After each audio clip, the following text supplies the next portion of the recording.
Hola, ¿cómo están ustedes? Una semana más para compartir el estudio de la Palabra de Dios aquí en Biblia Fácil. Usted que nos está siguiendo desde su casa, bienvenido a esta semana de desafíos estudiando las profecías de Daniel. Y hoy nos toca estudiar el capítulo 8 del libro de Daniel, así que sea bienvenido. Como en cada semana tenemos pues nuestros amigos acá en el estudio y quiero saludar rápidamente. Miriam Graciela nos invita a participar de esta reunión. Ella es de Chile. Un gusto tenerte. A su lado Andrea, que representa al Ecuador. Aquí tenemos también a Eduardo, que representa al Perú. Maribel, que representa al Paraguay. Tenemos también acá por aquel costado a Andy, que es de la Argentina, Carmen, que viene desde el Uruguay, Carlos desde Bolivia y David desde Perú. Bienvenidos una vez más. Y el tema de hoy tiene que ver con un carnero y un macho cabrío. Ese es el tema aquí en Biblia Fácil.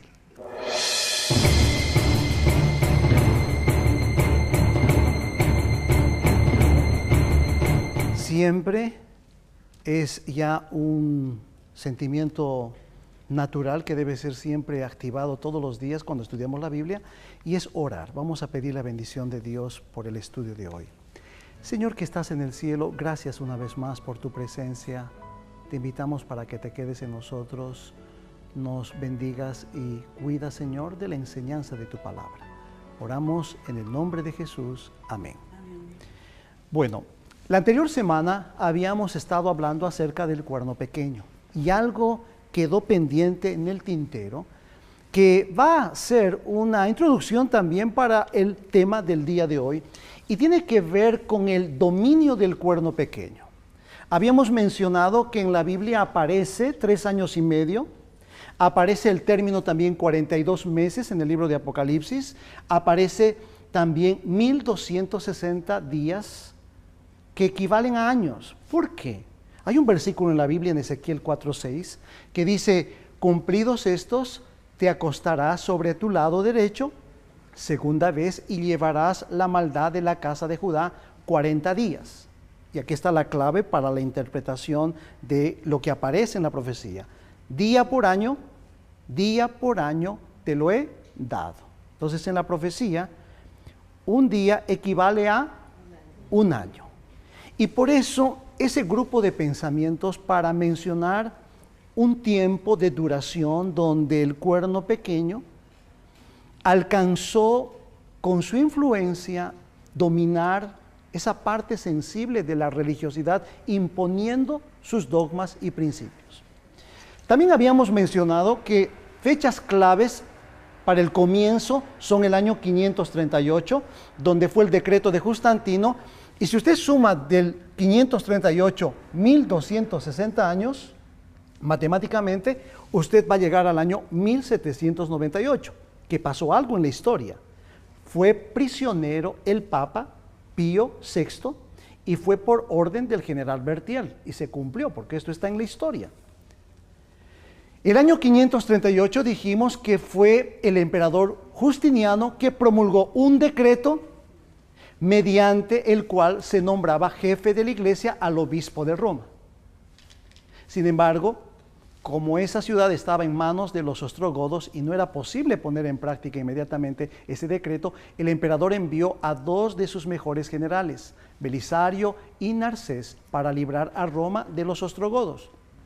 No fue fácil, pero al fin, en el año 538, el obispo de Roma pudo ascender a su trono con el respaldo del general Belisario, el apoyo civil, siempre. En realidad, el Papa Virgilio compró el trono pontificio a Belisario. De paso, algo interesante, el primer papa en la historia sería Virgilio I. Para muchas personas creen que el primer papa fue Pedro, el apóstol. Pero históricamente aquí se habla de Virgilio, quien se le dio a través de este edicto la autoridad. Pero quiero decirles, queridos, que 12 siglos vinieron a partir del año 538, 12 siglos de tinieblas y persecución. Y todo lo que hemos escuchado, usted querido amigo ha debido escuchar acerca de la Edad Media, la era de la Inquisición, esas épocas tan duras. Yo tuve la oportunidad de estar en Lima y visitar las catacumbas de la catedral, donde hay cientos y miles de huesos. Existe toda una historia terrible a la cual pues uno puede comentar o uno se asusta porque ya hemos leído algunos pensamientos. En el año 1798, conforme a la profecía, algo sucedió. Cuando en el año 1797 enfermó gravemente Pío VI, Napoleón dio la orden de que en caso de que muriese el Papa, no se eligiera a otro sucesor en su lugar y que se lo aboliese el papado.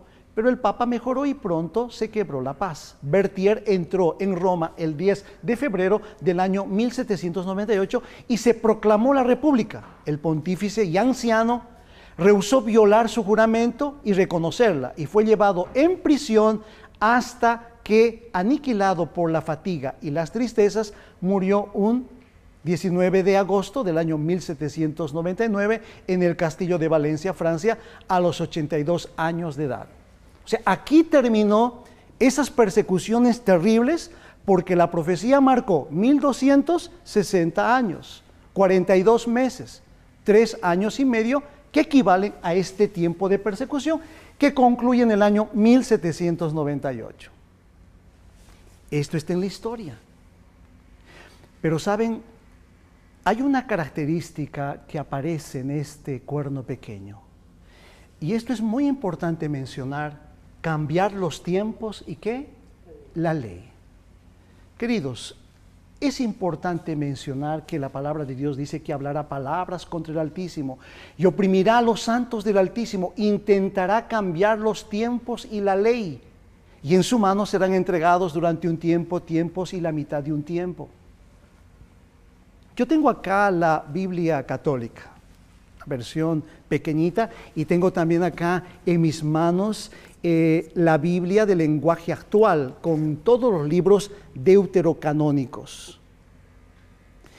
Cuando usted lee el catecismo, usted va a encontrar la exclusión del segundo mandamiento. El segundo mandamiento, en la versión católica, acá voy a leer Éxodo capítulo 20, y quiero que usted escuche con atención lo que dice la Biblia. Dice: no hagan ídolos ni imágenes de nada que esté en el cielo, en la tierra o en lo profundo del mar. No se arrodillen ante ellos ni hagan cultos en su honor. Yo soy el Dios de Israel y soy un Dios celoso. Yo castigo a los hijos, nietos y bisnietos de quienes me odian. Así dice la Biblia católica. En la versión protestante dice lo mismo. Aquí es mucho más clara. En esta pequeñita dice: no te harás estatua. Entonces, el catecismo omitió este segundo mandamiento.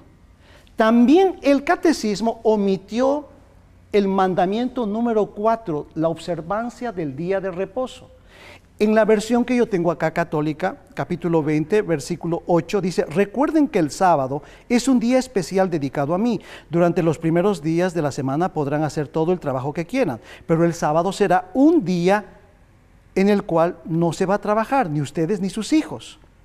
Yo hice en 6 días el cielo y la tierra y todo lo que hay, pero el séptimo día descansé. Por eso bendije ese día y lo declaré día sagrado. En el catecismo aparece esto mencionando: acuérdate de las fiestas. ¿Qué fiestas? ¿Hay tantas fiestas? Entonces se omitió el mandamiento del día de reposo. Y se dividió en 2. Ama a Dios y ama a tu prójimo. Pero la verdad de amar a Dios significa respetar, como habíamos estudiado hace algunas semanas. Amar a Dios significa respetar los primeros 4 mandamientos. Y amar al prójimo significa respetar los otros 6 mandamientos que presenta la ley de Dios. ¿Hasta aquí estamos siguiendo? Queridos, aquí está la fórmula del catequesis de los 10 mandamientos. Amarás a Dios, no tomar el nombre de Dios en vano, santificar las fiestas, honras a tu padre y a tu madre, no matarás. Esto tiene mucha relación, pero es inteligente lo que la iglesia hizo. ¿Por qué lo hizo? ¿Quién es el originador del cambio de los mandamientos, especialmente del día sábado? Fue promulgado el 7 de marzo del 321 un edicto hecho por Constantino, quien defendió a los cristianos y él paró las persecuciones. Recuerdan que hablamos acerca de ellos. Deben los magistrados y las personas residentes en las ciudades reposar y todos los talleres deben cerrar en el venerable día del sol. A los que se residen en el campo, sin embargo, se les permite entregarse libremente a los menesteres de su trabajo, porque muy frecuentemente no hay día más apropiado para proceder a sembrar cereales y plantar viñas, y hemos visto que por la negligencia de no aprovechar el momento apropiado para tales labores, se han perdido las bendiciones celestiales. Este es un edicto de Constantino del cambio del día sábado judío al domingo. Y esta concepción religiosa romana, pagana, porque es un emperador, fue adoptada a través de los tiempos, tanto así que hoy en día, queridos, no se respeta el día de reposo conforme a los mandamientos de Dios. Y eso es muy importante porque la profecía dice que va a intentar cambiar los tiempos y ¿qué? La ley de Dios. Pastor, usted nos está diciendo sobre el día sábado, ¿verdad?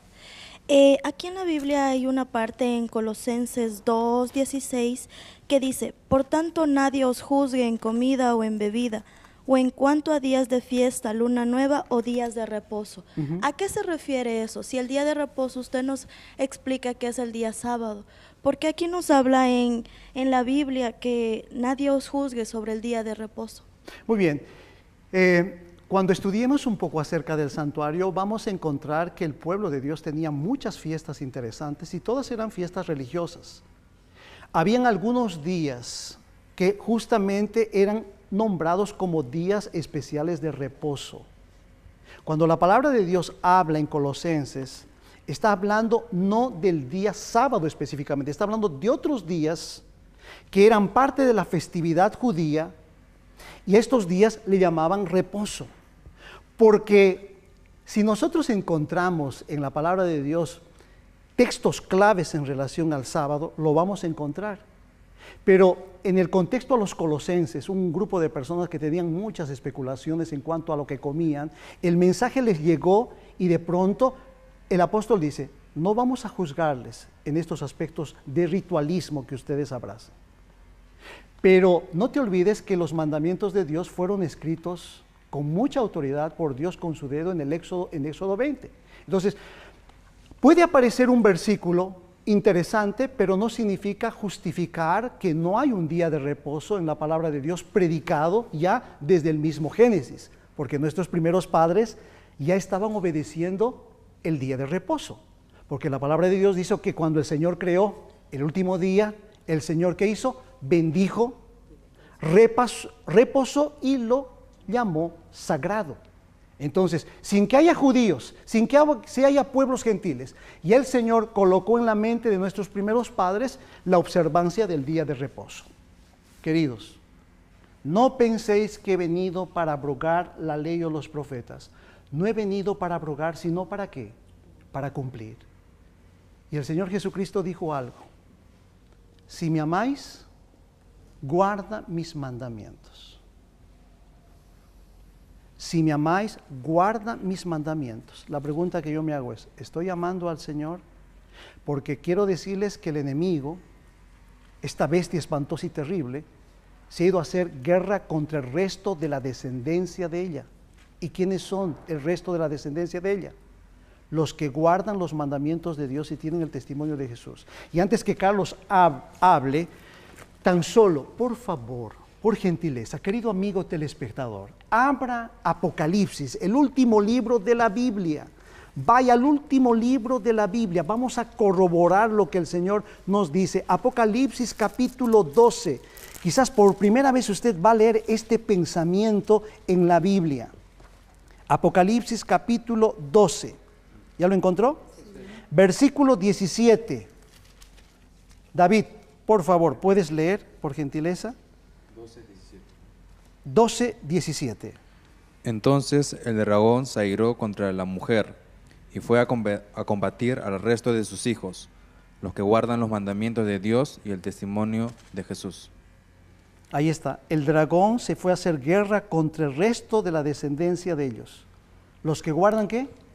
Los mandamientos de Dios y tienen el testimonio de Jesucristo. Los mandamientos no han pasado de moda, tienen validez. Por eso el Señor Jesucristo nos invita a que nosotros no nos olvidemos de aquello que escribió con sus manos. Carlos. Quisiera hacer una pregunta, pastor.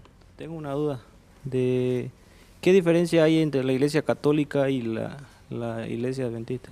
Bueno, si hablamos de Iglesia Católica, Iglesia Adventista, yo también diría movimientos protestantes, es la Reforma.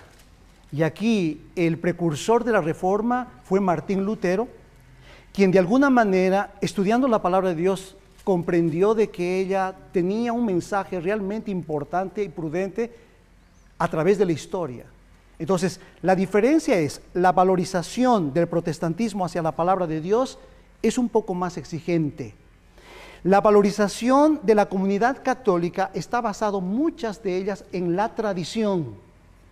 Las tradiciones están por encima, muchas veces, de los principios enteramente bíblicos. Y la tradición es yo diría, el acumulo, la reunión, la fusión de varios elementos interesantes que de alguna manera florecen los dogmas católicos. Interesantes, sencillos, básicos, pero no profundos como la palabra de Dios lo presenta. ¿Estamos correctos? Adelante. Sí, pastor, una consulta. Justamente estamos tocando el tema del Papa, ¿no? También lo hemos visto la semana pasada con la historia, cómo se ha venido dando, ¿no? Ahora, mi consulta es la siguiente. Yo considero que el Papa o la Iglesia Católica son formados también, ¿no? Conocen la palabra de Dios, conocen, tienen comunión con Dios, oran también, y yo creo que sí conocen la palabra de Dios. Entonces, mi consulta es, ¿por qué si lo que dice Daniel y lo que dice Apocalipsis va a ocurrir y está ocurriendo en la Iglesia Católica, por qué Dios, yo supongo que debe haber hijos de Dios dentro de ese redil? Entonces mi consulta es, ¿por qué Dios no le da una señal a ellos para que no sean parte de eso, ¿no? Hay muchas personas que no conocen lo que en este momento ustedes están aprendiendo a conocer. Hay muchas cosas que se ocultó. Hay muchas cosas que en el pasado no se presentó a la luz conforme al Evangelio. Y ese oscurantismo, yo diría manipulación religiosa, trascendió a través de todas las edades. Hay mucha gente sincera, y quiero decirles que hay sacerdotes, personas muy sinceras que un día, conociendo la palabra de Dios, cambiaron su estilo de vida. Muchas veces no se enseña, no se predica, no se profundiza. Y eso ha hecho que nosotros arrastremos una tradición y al Señor no le interesa la tradición. Al Señor le interesa esa esencia viva de conocerlo mejor a través de su palabra. Entonces, cuidado, Él dijo en un momento en el Evangelio, cuidado con la tradición. Vamos a seguir estudiando más adelante y encontrar algunas respuestas. Muy bien. Yo quiero decir solamente lo siguiente. En Oseas 4:6 encontramos que dice el Señor, mi pueblo perece por ignorancia. Gracias. Solamente. Mi pueblo se perdió por falta de conocimiento también, en otras palabras. Muy bien, ahora vamos a retornar a la historia y vamos a estudiar el capítulo 8, que no es difícil. Para ustedes ahora les va a aparecer el capítulo 8, un carnero y un macho cabrío. ¿Recuerdan los animales que nosotros estudiamos? ¿Recuerdan que aquí representa Roma, aquí está Grecia, aquí están los medos y los persas y aquí está Babilonia? Bueno, vamos a ver de otra manera, con otros animales, un poder. En la palabra de Dios se presenta aquí en Daniel 8 la historia de un carnero y un macho cabrío. ¿Símbolos de dónde? De los medos y de los persas y de Grecia. Encontramos acá en esta simbología. ¿Qué nos quiere enseñar? Daniel capítulo 8, versículo 3 dice lo siguiente. Síganme ahora que esto es bastante interesante. Alcé mis ojos y miré, he aquí que había delante del río un carnero, el cual tenía 2 cuernos. Pero aunque eran altos y uno de ellos más alto, medos y persas, ¿recuerdan? Dice acá la palabra de Dios, el más alto se erigió después. Está hablando acerca de Ciro, porque Ciro ejerció un mayor dominio sobre los medos y los persas, desde un punto de vista histórico. Interesante la profecía, esto ya es conocido. Vi que el carnero hería a los cuernos al poniente, al norte y al sur, y que ninguna bestia podía parar delante de él, ni había quien escapase de su poder, y hacía conforme a su voluntad, y se engrandecía. Hasta aquí estamos siguiendo. Enseguida vamos a explicar. Mientras yo estaba considerando esto, he aquí que un macho cabrío venía de parte del oeste, está hablando del imperio griego, sobre la superficie de toda la tierra, pero sin tocar la tierra. Aquel macho cabrío tenía un cuerno muy visible entre sus ojos. Está hablando acá la profecía de Alejandro. Enseguida vamos a encontrar algo interesante. Fue hasta el carnero que tenía los 2 cuernos, al cual yo había visto que estaba de pie delante del río, y corrió contra él con su ira de su fuerza. Bueno, ¿qué pasó? Vi que llegó él al carnero y se enfureció contra él, lo golpeó y quebró sus 2 cuernos, pues el carnero no tenía fuerzas para quedar en pie delante de él. Por tanto, lo derribó a tierra y lo pisoteó. No hubo quien librase al carnero de su poder. Eso explica la palabra de Dios. Y de pronto dice, entonces el macho cabrío se engrandeció sobremanera, y estando en su mayor poderío, aquel gran cuerno fue quebrado, y en su lugar crecieron, ¿cuántos? ¿De quién se acuerdan? De los 4 generales de Alexandro, ¿recuerdan? Y dice la palabra, muy visibles hacia los 4 vientos del cielo. ¿Cómo encontramos nosotros ahora ese parentesco con Daniel 2, Daniel capítulo 7? Y de uno de ellos salió un cuerno pequeño, que creció mucho hacia el sur, hacia el este y hacia la tierra gloriosa. Se engrandeció hasta el ejército del cielo, cuerno pequeño, y echó por tierra parte del ejército de las estrellas. ¿Y qué hizo? Las pisoteó, se engrandeció contra el jefe del ejército. Por él fue quitado el sacrificio continuo. Vamos a entender. Y en lugar de su santuario fue, ¿qué dice? Derribado. Por medio de la rebelión le fue entregado el ejército junto con el sacrificio continuo, y él echó por tierra la verdad, hizo cuanto quiso, y, ¿qué dice? Y fue prosperado. Todo lo que hemos estudiado nos está ayudando un poquito a esclarecer. Aquí nuevamente se repite el cuerno pequeño, poder para pisotear, para magullar.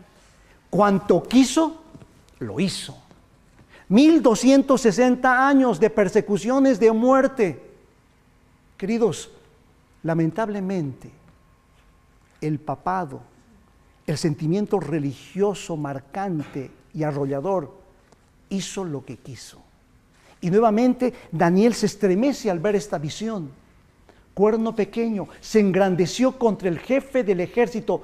Por él fue quitado el sacrificio continuo. Cuando dice acá sacrificio continuo, está hablando acerca de esos ritos en la antigüedad. Cuando se degollaba un corderito, su sangre significaba remisión de pecados. Pero ahora yo tengo poder para perdonar pecados, yo te perdono los pecados.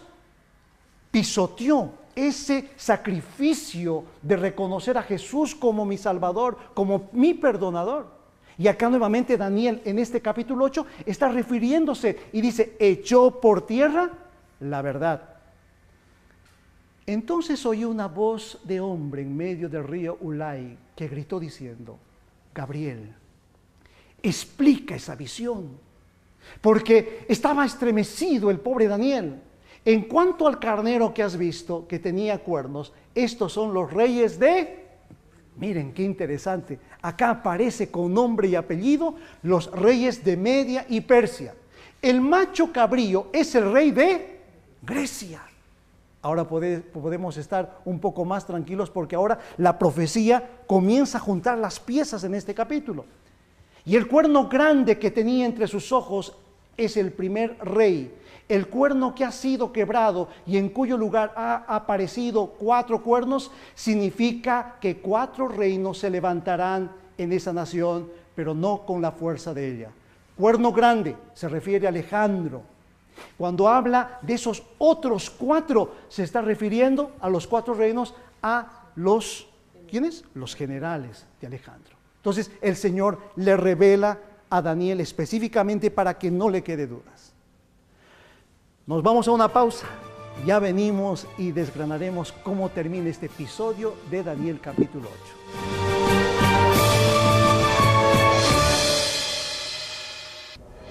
¿Tienes dudas acerca de los temas que tratamos en nuestro programa? ¿Te gustaría profundizarlos un poco más? Entonces, pide hoy mismo y de manera totalmente gratuita la revista oficial del programa Biblia Fácil, Profecías de Daniel. Es muy fácil, solo tienes que llamar al número correspondiente a tu país o enviar un email con tu nombre y dirección completa. A esta dirección, esperanza@nuevotiempo.org. Acompaña el tema de cada semana con tu revista Biblia Fácil, Daniel.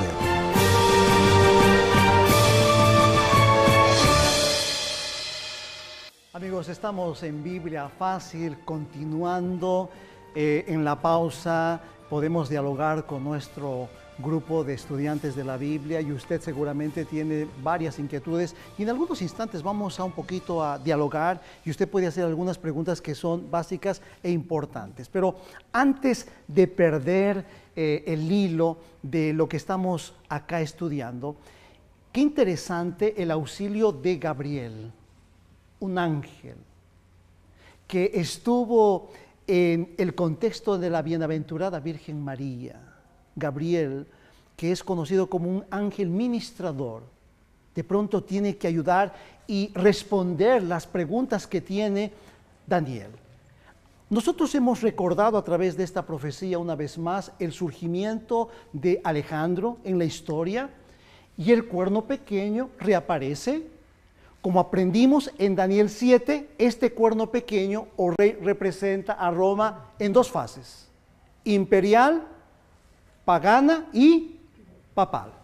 Esto es muy importante que nos quede. Todo lo que estamos hasta aquí avanzando tienen una conclusión.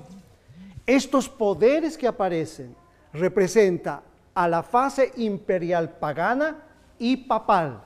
Esa fusión del paganismo con lo religioso es muy importante porque esto va a trascender hasta el tiempo del fin. Cuerno pequeño creció hasta alcanzar al ejército del cielo, lanzó por tierra las estrellas y las pisoteó, quitó del príncipe del ejército el sacrificio diario, el lugar de su santuario fue derribado, echó por tierra la verdad y lo que hizo prosperó. Este es el resumen del capítulo 8, cuando Daniel, después de ver los poderes de Medo, los persas, Grecia, se encuentra con el cuerno pequeño, se admira, y estas son las características del cuerno pequeño que le reflejan. Él está asustado, él quiere saber qué va a pasar aquí, Señor. Bueno, ahora bien, para que ustedes puedan entender mejor lo que es santuario, vamos a volver la historia y les voy a compartir con ustedes algunos pensamientos e imágenes bien interesantes. ¿Cómo era el templo? Querido amigo, ¿cómo es el templo? ¿Cómo es tu iglesia física? Para muchos son templos grandiosos, hay templos hoy en día costosos físicamente. ¿Cómo fue el origen del templo bíblico? Bueno, para ello es importante, porque de acá nos vamos a agarrar para estudiar el capítulo 9, y con esto vamos a entender mejor. El Señor un día, sabiendo de que el hombre sacrificaba en un altar los corderitos y todo, un día le dice a Moisés: Moisés, quiero que me hagas un santuario, quiero que me construyas una casa para mí, yo quiero habitar con ustedes. Y harán un santuario para mí, ¿y qué dice la Biblia? Habitaré en medio de ellos. Mira, le dice a Moisés, hazlos conforme al modelo que te ha sido mostrado en el monte. El Señor le dijo: quiero que hagas lo mismo que yo tengo acá en el cielo. Eso significa entonces que si el Señor enseñó que construyamos aquí en la tierra un santuario terrenal, significa que hay un santuario celestial. ¿Qué se hacía en el santuario terrenal? Para entender, es importante Juan 1:29. ¿Qué dice?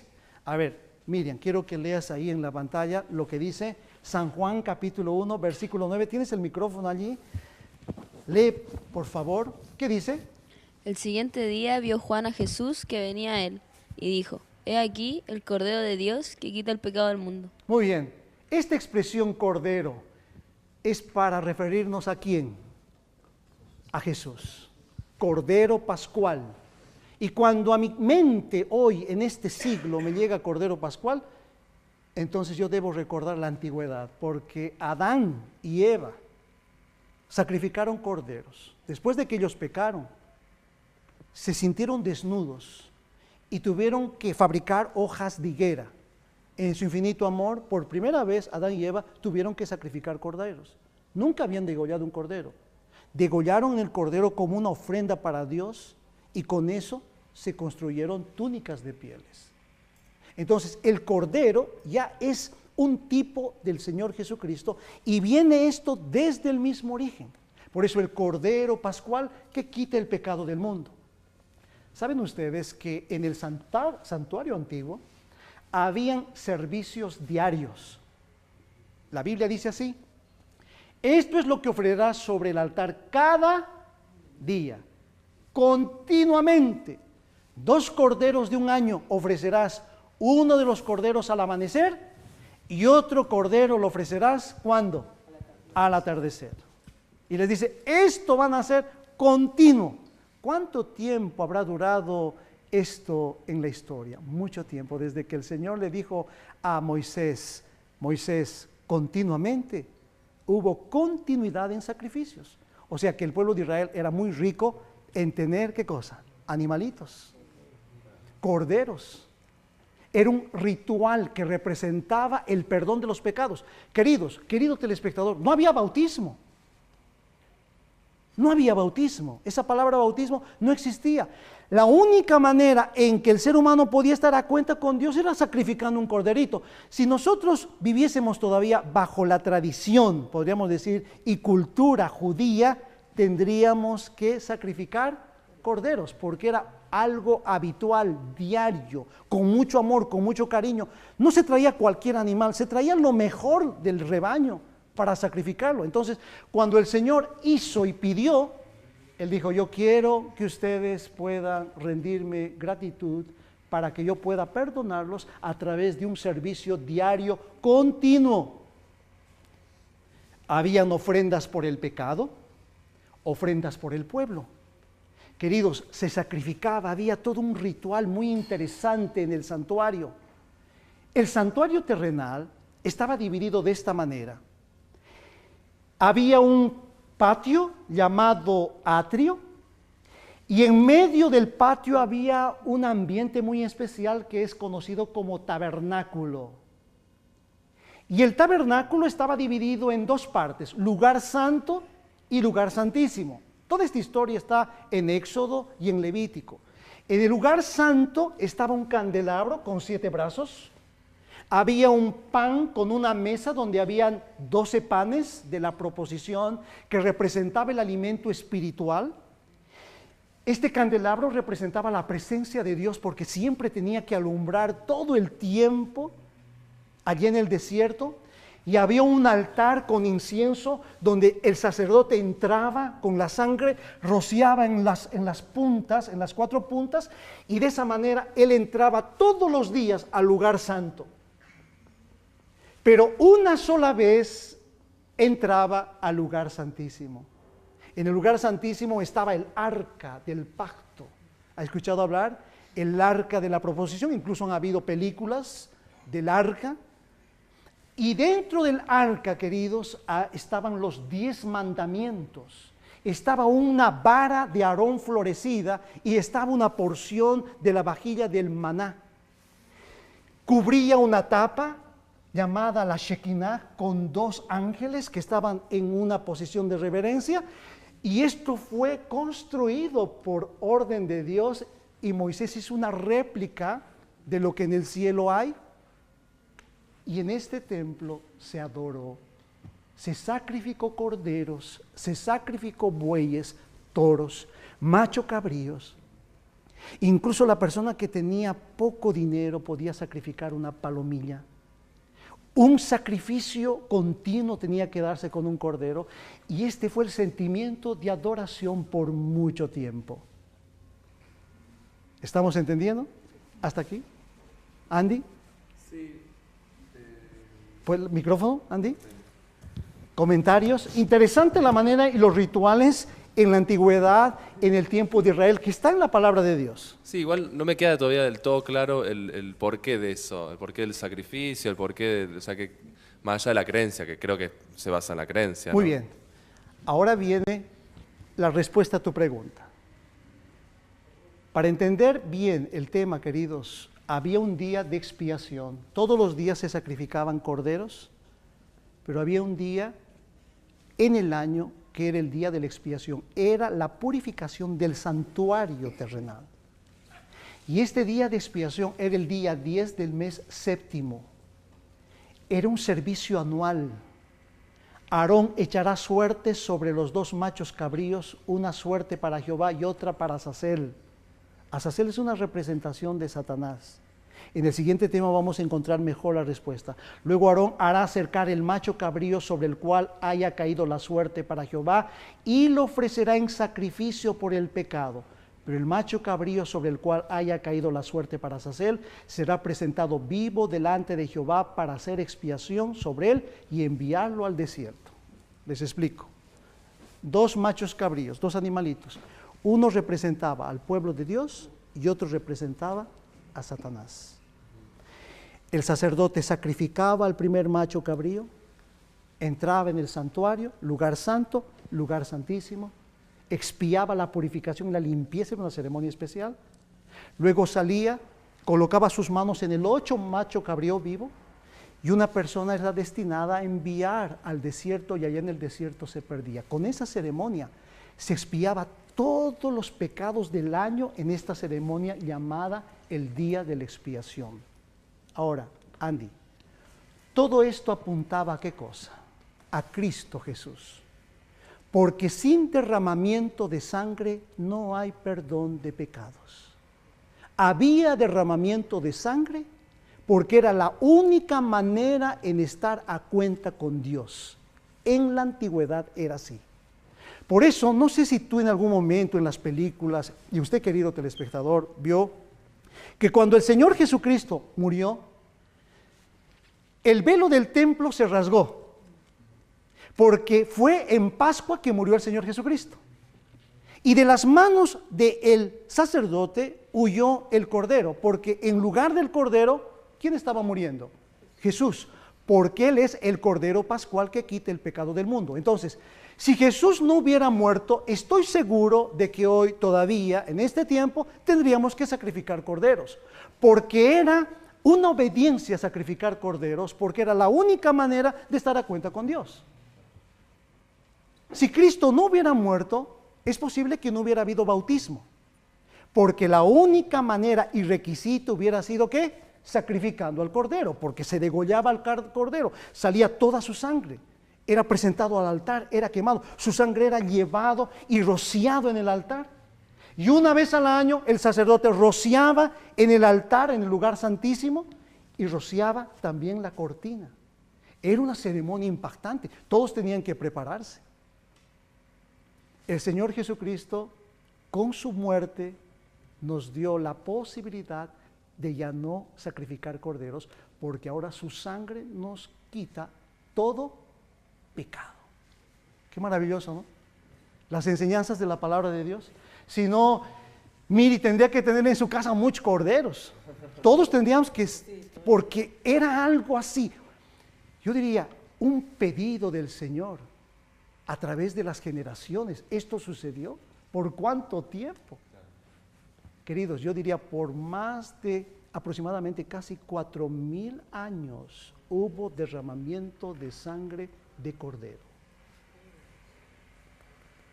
Desde Jesucristo hasta nuestro tiempo han pasado aproximadamente 2,000 años. Y desde Jesús en la cruz del Calvario su sangre nos limpia de todo pecado. Y esto podemos hacer un paralelo con esos movimientos pseudo religiosos, los llamaría yo, que todavía siguen generando este tipo de rituales, de derramamiento de sangre o sacrificado de animales y demás. Bueno, quiero decirte que en muchos de los pueblos semíticos hoy en día y culturas, todavía existen algunas tradiciones antiquísimas de derramamiento de sangre. Aún la Pascua en el mundo judío hoy en día, en el mundo musulmán, los rituales antiguos han quedado como parte de su adoración. Pero el Señor en la cruz del Calvario, y esto es muy importante, queridos, que ustedes sepan, en la cruz del Calvario muchas personas dicen que se abolió los 10 mandamientos. Eso no es verdad.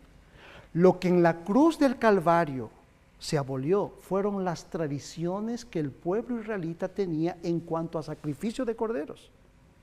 Pero los mandamientos quedaron siempre en el corazón, porque en Apocalipsis el dragón va a enfurecerse contra la iglesia y va a buscar al resto de la descendencia, los que guardan los mandamientos de Dios y tienen el testimonio de Jesucristo. Porque si yo hoy predico como pastor, no hay mandamientos, entonces puedo matar, puedo adulterar, puedo tratar mal a mis padres. No hay ley que me impide hacer lo malo. Entonces yo tengo que ser consciente de que la muerte de Jesús, su sacrificio, es para expiar el pecado, para limpiar el pecado. Por eso, noten ustedes, cada vez que yo hable de cordero, tiene que llegar a mi memoria esos rituales antiguos del pueblo de Israel, que terminó con Jesús, quien murió en la cruz del Calvario. Un Jesús pastor hoy en día que quiere rescatarme, que quiere motivarme, que me quiere ver triunfador porque su sangre, su sacrificio tiene para mí importancia. Pero queridos, existe falsificación del sistema del santuario por parte del cuerno pequeño. Y eso es lo triste. No necesito a Cristo. Yo puedo con mis obras estar a cuenta. Y no es el plan de Dios. ¿Dónde está nuestro Señor Jesucristo? Está en el cielo, en el santuario celestial. Porque Él un día enseñó que había un santuario terrenal. Eso significa que en el cielo Él está en una parte importante. Si había un lugar santo y había un lugar santísimo, ¿dónde está el Señor Jesús? En el siguiente tema de la próxima semana vamos a estudiar, porque ahora ya comprendemos el sistema de sacrificios terrenal y vamos a poder comprender. Entonces oí un santo que hablaba y otro de los santos preguntó al que hablaba: ¿hasta cuándo será solo visión el sacrificio continuo? ¿Durará la rebelión desoladora y serán pisoteados el santuario y el ejército? Daniel pregunta acá: Señor, ¿hasta cuándo se va a pisotear tus principios, tus leyes, tus normas? Y saben, queridos, aquí aparece un texto que será el anticipo de nuestro siguiente tema. Le dice: y él respondió, hasta 2300 tardes y mañanas, y luego el santuario será restaurado. En otras versiones dice: el santuario será purificado. Señor, ¿hasta cuándo va a actuar el cuerno pequeño? Señor, ¿qué va a pasar con mi pueblo? Por favor, respóndeme. Y entonces el ángel Gabriel le dice: mira, hasta 2300 tardes y mañanas, luego yo voy a purificar el santuario. ¿Qué santuario? ¿La tierra, el cielo? Queridos, nosotros vamos a entender en nuestras próximas lecciones el papel de Jesucristo en este momento. ¿Dónde está? ¿Cómo actúa? La intercesión de Cristo en el santuario celestial. La manera como el Señor está acompañando a su pueblo. ¿Quieren conocer más acerca de esta historia? De cómo entendieron hasta aquí la manera como Daniel recibe las visiones, se encuentra con estos machos cabríos, cómo esta visión de los medos y los persas llega a su mente, Grecia, el cuerno pequeño, y de pronto una pregunta: Señor, ¿hasta cuándo? Y el Señor le dice: 2300 tardes y mañanas, luego el santuario será purificado, será limpiado totalmente. Está hablando la profecía del tiempo del fin. Y ese es el tema que vamos a estudiar la próxima semana. Querido amigo, que tú puedas encontrar en la palabra de Dios el mensaje y la sabiduría oportuna para tu vida. Y en este momento quiero invitarte para escuchar, como en todos los programas, mensajes de inspiración, de amor que puedan tocar tu vida. Y esta letra tiene que ver con: perdido fui a mi Jesús, Él vio mi condición, en mi alma derramó su luz, su amor me dio perdón. Jesucristo, el Cordero Pascual que quita el pecado del mundo, es y debe ser hoy en día una realidad en nosotros. No intermediarios, no sofismas, no filosofías. Cristo tiene que ser una realidad en mi vida. De eso se trata la canción que vamos a escuchar en este momento.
Amén.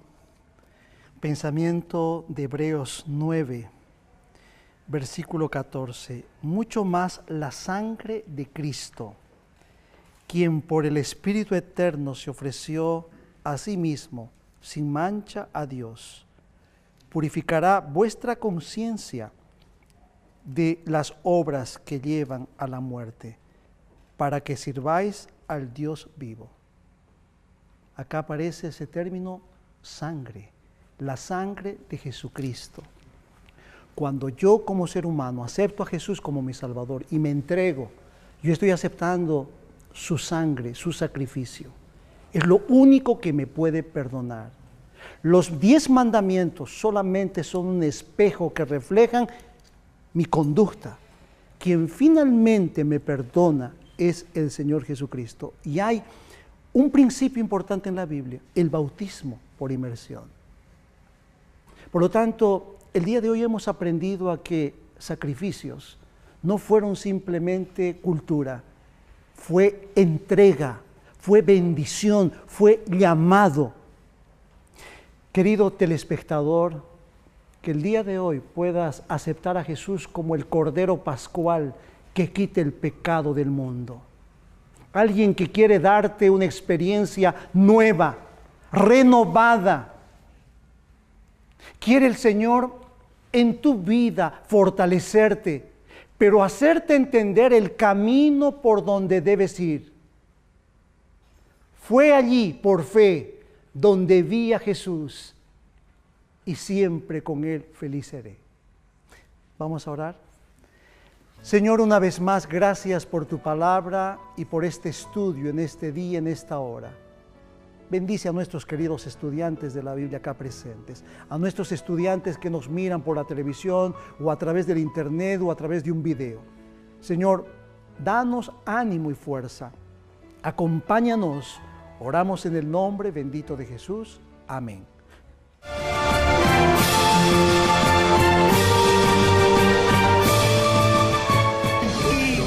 ¿Por qué trabajas un día sábado? Nosotros en la Iglesia Católica no respetamos sábado. Acá el día de reposo. Usted nos explicó que desde Adán y Eva se hacían sacrificios, pero he leído en Génesis y no encuentro en qué parte, tal vez me salté, pero no encuentro en qué parte dice que se hacían ahí también los sacrificios. ¿Por qué ha pasado eso, no? ¿Por qué el cristianismo se ha dividido tanto y el judaísmo se mantiene íntegro, no? Que justamente es el pueblo de Dios. ¿Y cuántos hay que no han recibido aún a Cristo? Al darnos